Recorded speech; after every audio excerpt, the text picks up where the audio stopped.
Gawa sa mga medical frontliner, ginakonsidera sab nga COVID-19 frontliners ang mga kapulisan, labi na kadtong mga nagapatrolya sa mga high-risk nga lugar.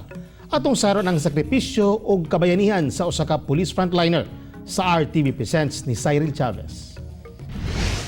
Kini si Police Corporal Dennis Labadan, usa ka police frontliner nga nakadestino sa Kugon Police, kung asa nahimutang ang pinakadakong merkado sa Dakbayan, ang Kugon Market.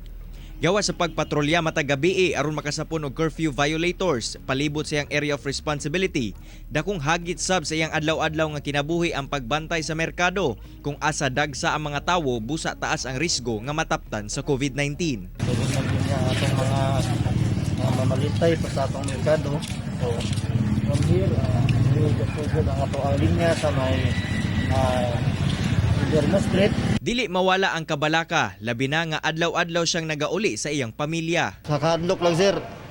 Di man gid immortal, matakdan man gyapon ta na. So, siyempre kakahadlok kita kay ako mismo naman pud ko'y pamilya nga gaulian gud. Akong anak 3 years old pa. Dako gayud kuno ang kausaban nga nahitabo siyang kinabuhi dihang nasinati ang pandemya sa COVID-19.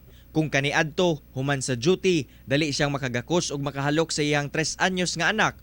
Apan karon, kinahanglan pa niyang maligo ug mag-ilis aron maprotektahan sila.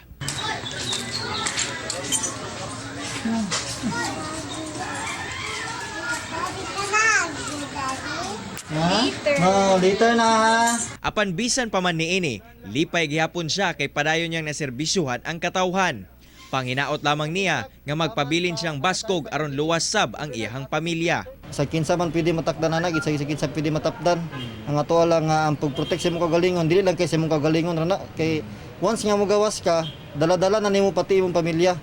Kay kung unsay imong makuha gawas pagsulod nimo, maapil man sila. Sa imong sakripisyo, Police Corporal Dennis Labadan, uban ang ubang frontliners, saludo kami kaninyo, kapuso.